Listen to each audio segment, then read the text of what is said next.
사무엘상 13장 1절부터 7절 말씀 마음을 집중하시고 함께 읽어보십니다. 사울이 왕이 될 때에 40세라. 그가 이스라엘을 다스린 지 2년에 이스라엘 사람 3,000명을 택하여 그 중에서 2,000명은 자기와 함께 믹마스와 베델산에 있게 하고 1,000명은 요나단과 함께 베냐민 기브야에 있게 하고 남은 백성은 각기 장막으로 보내니라. 요나단이 게바에 있는 블레셋 사람의 수비대를 치매 블레셋 사람이 이를 들은지라. 사울이 온 땅에 나팔을 불어 이르되 히브리 사람들은 들으라 하니 온 이스라엘이 사울이 블레셋 사람들의 수비대를 친 것과 이스라엘이 블레셋 사람들의 미움을 받게 되었다 함을 듣고 그 백성이 길갈로 모여 사울을 따르니라. 블레셋 사람들이 이스라엘과 싸우려고 모였는데 병거가 3만이요 마병이 6,000명이요 백성은 해변에 모래같이 많더라.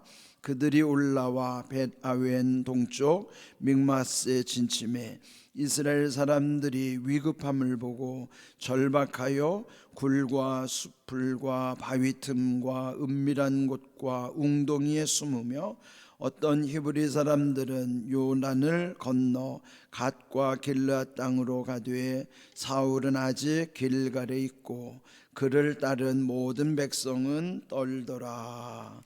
아멘. 이 앞에 12장에서 사무엘 시대가 끝나는 의미로서 그의 고별사가 그 12장에 기록이 되어 있었어요. 그러면 직전의 말씀 12장 끝에 보면은 사무엘이 그 사사로서의 직임을 물러나면서 그 백성들에게 말하기를 12장 23절 나는 너희를 위하여 기도하기를 쉬는 죄를 여호와 앞에 결단코 범하지 아니하고 선하고 의로운 길을 너희에게 가르칠 것인즉.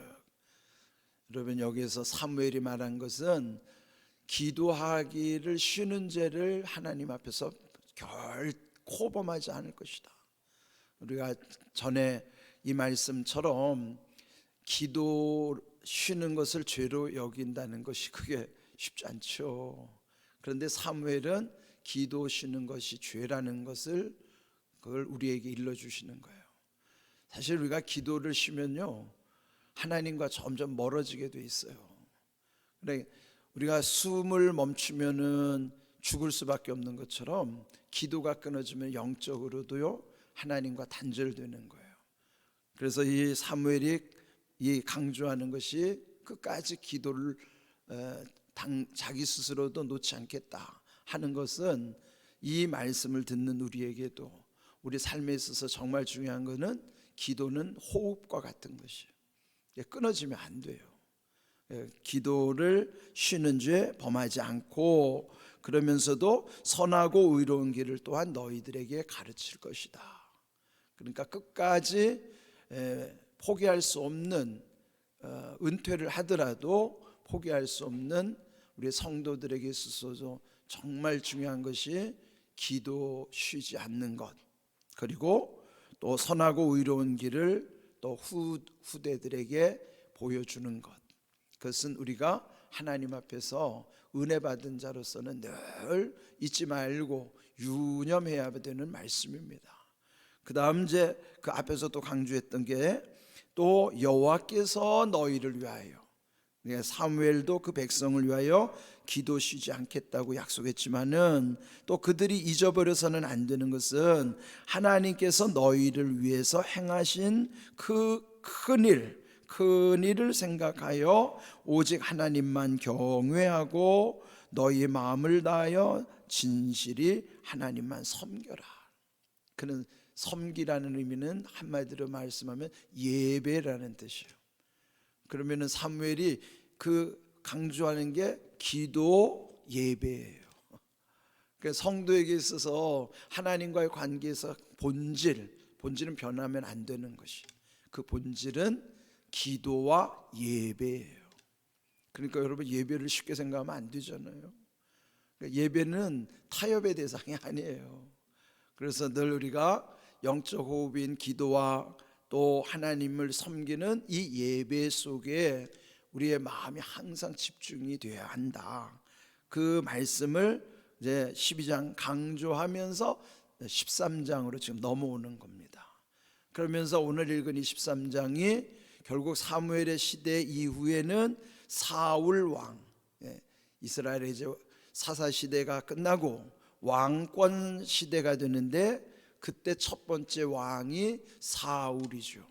그래서 오늘 읽은 말씀 1절을 보면은 사울이 왕 될 때 나이가 40세였다. 40살에 왕이 됐는데 그가 등극한 지 2년 차에 위기가 다가온 건데요. 그런데 먼저 그가 한 일이 뭔가 군대를 정비하는 일이에요. 2절을 보시면 이스라엘 사람 3,000명을 택하여 그 중에 2,000명은 자기와 함께, 그 다음 1,000명은 요나단과 함께. 요나단은요 사울의 장남이에요. 사울의 첫째 아들 요나단에게 1,000명을 군대를 이끌게 하고 사울 왕은 2,000명의 군대를 이끌게 하고, 그렇게 하면은 3,000명의 군대를 조직한 거죠. 이전에는 이런 조직 없이 그냥 있었는데, 그러나 이제 그래도 왕이 된 다음에는 이렇게 일단 군대를 정비한 다음 그 남은 백성들은 이제 군으로 모집하려던 3,000명을 선발하고 나머지 백성들은 다 집으로 돌려보냈다, 그런 것이죠. 그리고 난 다음에 여기 이제 3절에 누구에게 초점이 맞춰집니까? 요나단에게 초점이 맞춰요. 그 아들 요나단이 게바에 있는 블레셋 사람이 수비대를 침해해서 공격한 거죠. 지금 이 앞에서는 계속 당하기만 했어요. 그죠? 외세에 계속 당하기만 했는데 이렇게 군대를 조직한 다음에 사울의 아들 요나단이 그 자기에게 주어진 1,000명의 병사를 이끌고 블레셋의 수비대를 쳤다. 그러니까 전면전은 아니더라도 국지전의 전쟁이 일어난 거죠. 그러니까 이렇게 먼저 선제 공격을 할 수 있다는 것은 그만큼 자신감이 있는 거잖아요. 그런데 이제 그것이 계기가 돼 가지고 오히려 위기가 다가오는 것입니다. 여기에 4절 보면은 그 결과가 나와요. 온 이스라엘이 사울이 블레셋 사람들의 수비대를 친 것과, 그러니까 이제 이 전쟁으로 인하여 그 블레셋 사람들의 수비대를 쳤는데 결국 그것으로 인하여 블레셋 사람들의 미움을 받게 되었다 함을 듣고, 누가 들었어요? 사울 왕이 들은 거예요. 전쟁은 아들 요나단이 이제 가서 블레셋을 쳤는데 그 일로 인하여 블레셋의 미움을 받게 됨을 들었다, 그런 거예요. 그러면은 그 국지전 이제 전면전이 되는 거예요. 그러면은 부분적으로 싸우던 것이 전체로 확전이 된다 그러면은 그게 얼마나 힘든 일이겠습니까? 자, 5절 그 상황이 이제 어떻게 점점 다급해져 가는가. 블레셋 사람들이 이스라엘과 전쟁하려고 모였는데, 자, 그들의 군사의 규모가 얼마나 되는가 한번 보세요. 병거가 3만이요. 병거라는 게 뭡니까? 지금으로 보면 최고의 무기예요. 그 병거가 3만, 마병이 6,000명, 백성, 여기서 백성은 보병, 그냥 이렇게 걸어다니는 군인들, 일반 군인을 일컫는 거예요. 그 백성은 해변에 모래같이 많더라. 자기들이 조직한 군대는 3,000명밖에 안 되는데 자기들이 감당할 수 없는 최정의 부대로서 병거가 3만승이고 마병이 6,000명인데 거기 보니까 보병으로서는 해변에 모래같이 셀 수 없이 많은 거예요. 여러분, 우리가 눈에 보이는 것으로 판단하면은 어떻겠어요? 기가 죽을 수밖에 없죠. 이거는 뭐 전쟁 해보나마나 전쟁이란 말이죠. 블레셋은 당시만 해도요 철을 다루는 문화였어요. 철기 문화니까 그 철로 그 무기를 만드는 그 블레셋과 어떻게 이 오합지졸이니 이스라엘이 대적할 수 있겠습니까? 근데 성경이 이렇게 왜 비교할까? 왜 비교할까요? 보이는 것은 상대가 안 돼요. 그러면 보이는 것이 있다는 것은 또 우리가 놓치지 말아야 할 것, 보이지 않는 것도 있죠. 보이지 않는 게 뭐예요? 이렇게 아무리 군대가 많아도 보이지 않는 것은 그들의 마음이 어떠한가는 모르는 거예요. 그는 흔히 이제 사기라고 그러잖아요. 사기가 높은가 사기가 떨어지는가에 따라서 군대가 아무리 많아도 사기가 떨어지면은 질 수밖에 없고, 군대가 적어도 사기가 충천하면 이길 수 있는 거죠. 그런데 지금 이 눈으로 보여지는 비교로 보면은 사기가 충천할 수가 없어요. 질릴 거예요. 우리가 흔히 말하는 속된 말로 쫄 수밖에 없죠. 마음이 쫄리는 거라고. 그런데 보이지 않는 부분에 있어서 중요한 게 있어요. 그게 뭘까요? 하나님이 함께 하시는 거예요. 하나님은 우리가 눈으로 보여지지 않지만은 성경은 우리가 끊임없이 말씀하신 게 뭐냐면 너희가 보이는 것과 보이지 않는 걸 잘 분별해라. 우리가 살아가는 세상에는 보이는 것만 있는 게 아니에요. 보이지 않는 부분이 훨씬 더 중요해요. 그런데 보이지 않는 영역 속에서 정말 중요한 것은 하나님이 함께 하시는 거예요. 그러니까 하나님이 함께 하시면은 지금 3천의 군사를 가지고도 하나님은 다 이길 수 있죠. 이전에 사사시대 때에 또 300명의 미디안의 300명의 군사를 가지고도 하나님은 승리하게 하셨잖아요. 그건 마찬가지.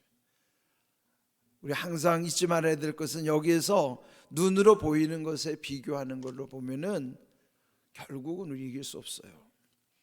이들이 이미 가나안에 들어오기 전에 그들이 정탐꾼을 보낸 적이 있었잖아요. 그러면 그 40일 동안 그 가나안을 정탐하고 12명의 정탐꾼들이 와서 보고한 내용도 10명이라고 하는 다수결로 따지면은 12명 중에 10명은요 보이는 것을 판단한 거예요. 그래서 결국은 우리는 갈 수 없습니다. 그들에 비하면 우리는 메뚜기에 불과합니다.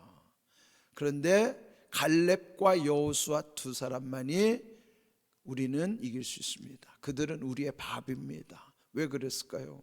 보이는 것으로 판단, 그러니까 객관적으로 보는 것은 틀린 게 아니에요. 10명이 보고한 대로 그들이 강한 건 사실이죠. 그런데 그 보이는 것으로 자기들을 스스로 비하하는 거예요. 우리는 메뚜기입니다. 그들에 비하하면, 그들과 비교하면, 이게 비교가, 여기 아주 비교가 중요한 거예요. 그런데 갈렙과 여호수아는 우리에게는 하나님이 함께 하신다는 그 믿음, 그러니까 보이는 것으로만 판단하느냐, 보이지 않는 영역에서 하나님이 약속을 믿느냐, 그 믿음은요 보이는 것을 믿는 거 아니에요. 보이는 것은 누구든지 다 그냥 상식으로 판단하자면 믿음이 필요 없습니다. 보이지 않는 영역이 하나님이 함께 하심을 그걸 믿는 것이죠. 그래서 여기 지금 이런 상황 속에서 결국 그들의 어떤 지금 상황인가? 6절, 이스라엘 사람들이 위급함을 보고 절박하여 굴과 숯불과 바위틈과 은밀한 곳과 웅덩이에 숨으며, 그러니까 목숨 부지하려면은 그냥 전쟁보다는 그냥 도망가야죠. 그래서 그들이 다 뿔뿔이 흩어져서 숨을 수 있는 곳을 다 찾아는 거예요. 굴 속에 숨은 사람, 숲풀 속에 숨은 사람, 바위 틈 속에 숨은 사람, 또 더 은밀한 곳 또는 웅덩이에 숨은 사람. 숨을 곳이 이렇게 많아요. 우리 주변에 보면은 이렇게 숨을 곳을 찾는 사람들이 얼마나 많은지 모른다. 그런데 더더구나 또 어떤 사람들은 요단강을 건너서 안전한 땅으로 도망가는 사람이 있어요. 만약에 우리도 전쟁이 일어날 조짐이 보이면 어떻겠어요? 돈 많은 사람들 다 비행기 타고 다 외국으로 다 도망갈 거라고. 그렇지 못한 사람은 어떻게 하든지 여기처럼 뭐 땅굴을 파든지 뭐 어디 안전한 곳을 찾든지 그렇게 될 거라고. 이게 우리 인간의 본성의 본능이에요.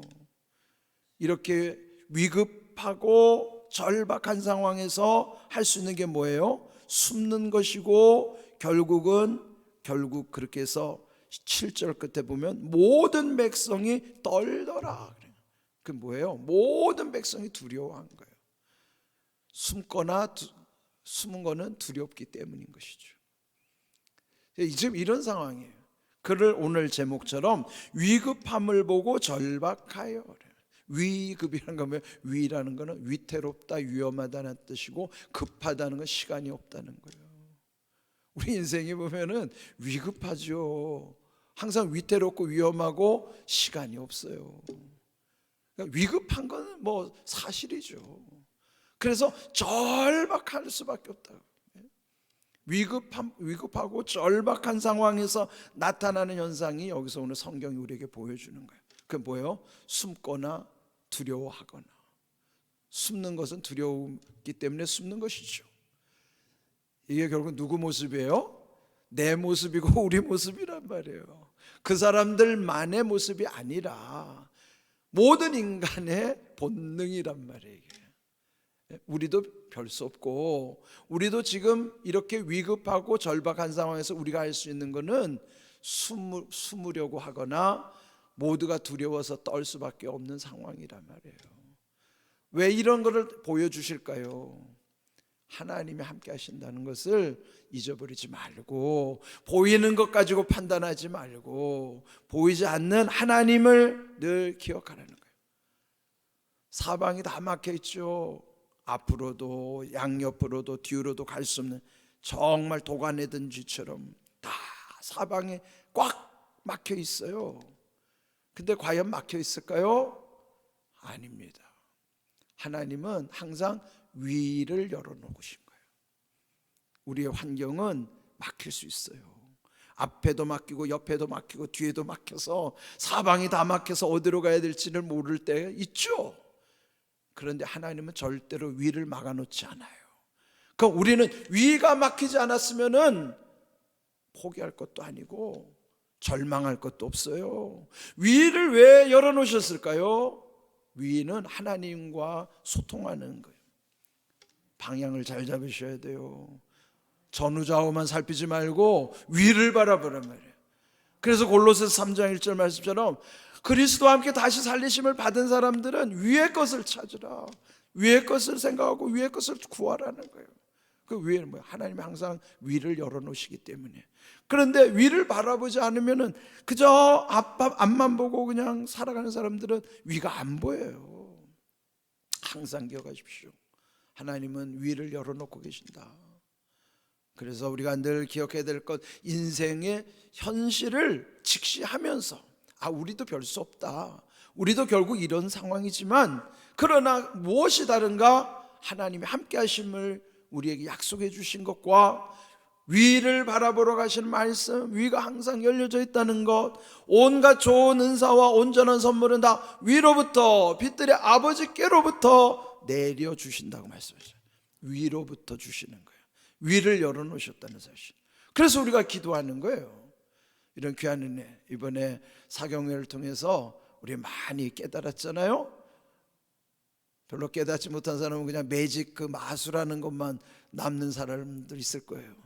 그거는 그냥 곁가지고 정말 중요한 거는 그 목사님을 통해서 주시는 놀라운 약속이에요. 그래서 저는 이번에 이 사경회를 통해서 참 은혜 많이 받고요, 또 응답도 받고 그랬으니까 여러분들도 이 말씀을 통해서 항상 하나님이 위를 열고 계시다는 걸 믿고 늘 사무엘이 강조했던 것처럼 기도와 하나님을 섬기는 예배에 집중하는 복된 믿음 되시기를 주님의 이름으로 축복합니다. 아멘.